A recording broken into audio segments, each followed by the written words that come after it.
3, 2, 1.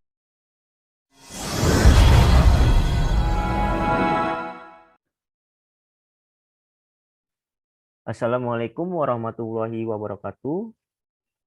Perkenalkan, nama saya Briantara dengan NIM 1513620017 dari Prodi Pendidikan Vokasional Teknik Elektronika angkatan 2020. Di sini saya akan menjelaskan proposal penelitian yang saya buat dengan judul Rancangan Sistem Monitoring Biaya Penggunaan Listrik pada Rumah Berbasis Internet of Things, bisa disebut IoT. Next. Sebelum masuk ke materi, di sini ada alur presentasi. Pertama ada latar belakang, yang kedua ada identifikasi masalah, yang ketiga ada pembatasan masalah, yang keempat ada rumusan masalah, yang kelima ada tujuan dan manfaat penelitian, yang keenam ada kerangka berpikir dan metodologi penelitian, yang ketujuh ada perancangan sistem, dan yang terakhir yaitu kedelapan ada teknik pengumpulan dan analisis data. Di sini ada latar belakang, ada suatu diagram yang dimana konsumsi listrik nasional setiap tahun dari tahun 2015 sampai tahun 2020. Di tahun 2015, angka konsumsi listrik nasionalnya mencapai 910 kWh atau kapita. Tahun 2016 sampai angka konsumsi listrik nasionalnya sampai 956. Di tahun 2017, angka konsumsi listrik nasional yaitu 1021. Tahun 2018, angka konsumsi listrik nasional 1064. Tahun 2019, angka konsumsi listrik nasionalnya mencapai 1084. Dan tahun 2020, angka konsumsi listrik nasional mencapai 1142. Latar belakang. Semakin berkembangnya teknologi membuat terdorongnya berbagai usaha untuk mengoptimasi penggunaan listrik. Salah satunya adalah Internet of Things. Perancangan prototipe sistem monitoring biaya penggunaan listrik pada rumah berbasis IoT ini dapat mempengaruhi atau mempermudah dalam monitoring penggunaan listrik serta perkiraan anggaran yang akan dikeluarkan untuk membayar listrik. Setelah itu, ada identifikasi masalah. Yang pertama, bagaimana mengolah data yang didapat sehingga penggunaan mendapat informasi lebih, yaitu biaya penggunaan listrik dan KWH yang terpakai. Yang kedua, bagaimana merancang perangkat lunak dan perangkat keras yang dapat menghitung biaya atau KWH. Setelah itu, ada pembatasan masalah. Yang pertama, sistem hanya terdiri dari sensor arus ACS712, relay modul, dan WeMOS D1 mini atau microcontroller ESP 8266. Serta yang kedua, menggunakan wattmeter pabrik sebagai acuan kalibrasi. Setelah itu, di sini ada rumusan masalah. Rumusan masalah pertama mengenai bagaimana merancang sistem untuk memonitoring biaya penggunaan listrik pada rumah berbasis IoT menggunakan microcontroller. Setelah itu ada rumusan masalah.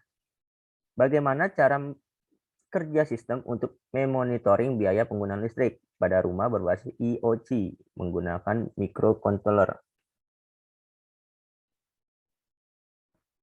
Setelah rumusan masalah, di sini ada tujuan penelitian. Yang pertama, menghasilkan sistem yang dapat memberi informasi lebih, yaitu biaya penggunaan listrik. Yang kedua, menghasilkan sistem yang terdiri dari perangkat lunak dan perangkat keras, di mana sistem dapat menghitung biaya atau KWH. Yang ketiga, mengetahui kualitas jaringan pada sistem perangkat listrik. Setelah tujuan, ada manfaat penelitian. Manfaat penelitian yang pertama yaitu untuk mengetahui informasi pengguna listrik setiap rumah, yaitu KWH yang terpakai tiap saat. Yang kedua, untuk mengetahui total biaya penggunaan listrik setiap rumah tanpa perlu ke PLN. Yang ketiga, untuk mengetahui kualitas jaringan pada sistem perangkat listrik di rumah.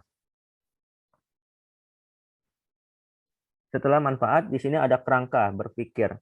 Jadi pertama-tama setelah mulai kita akan identifikasi masalah. Setelah identifikasi masalah, kita akan menentukan tujuan penelitian. Nah, setelah menentukan tujuan penelitian itu, kita menentukan alat dan bahannya. Nah, setelah alat dan bahan, baru perancangan hardware. Jika iya, integrasi hardware. Nah, jika tidak, langsung ke perancangan software-nya. Setelah itu, baru pengujian hardware dan software. Nah, setelah itu baru ditanya apakah sesuai dengan rancangan tersebut. Jika iya, selesai gitu suatu masalahnya. Nah, jika tidak, kembali ke perancangan hardware yang tadi sampai benar-benar disetujuin atau iya gitu. Kalau tidak ya putar balik lagi gitu. Next.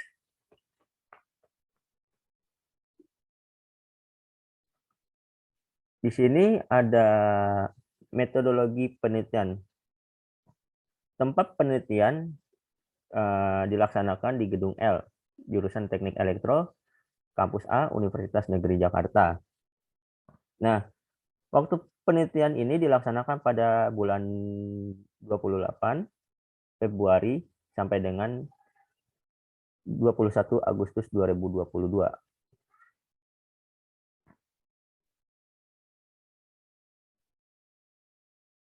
Setelah itu ada blok diagram sistem. Nah, pertama-tama ada step down 220 volt AC to 50 volt DC.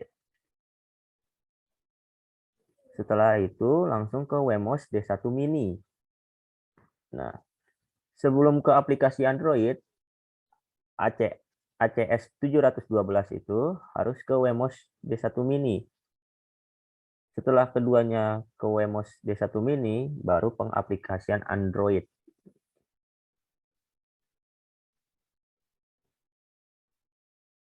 Nah, di sini ada perancangan perangkat keras atau bisa disebut hardware ya. Di sini ada bentuk rangkaian relay. Setelah itu ada ACS 712.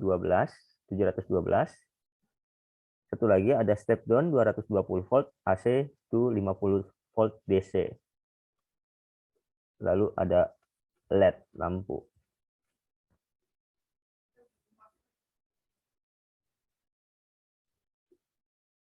Setelah hardware, di sini ada perancangan perangkat lunak software.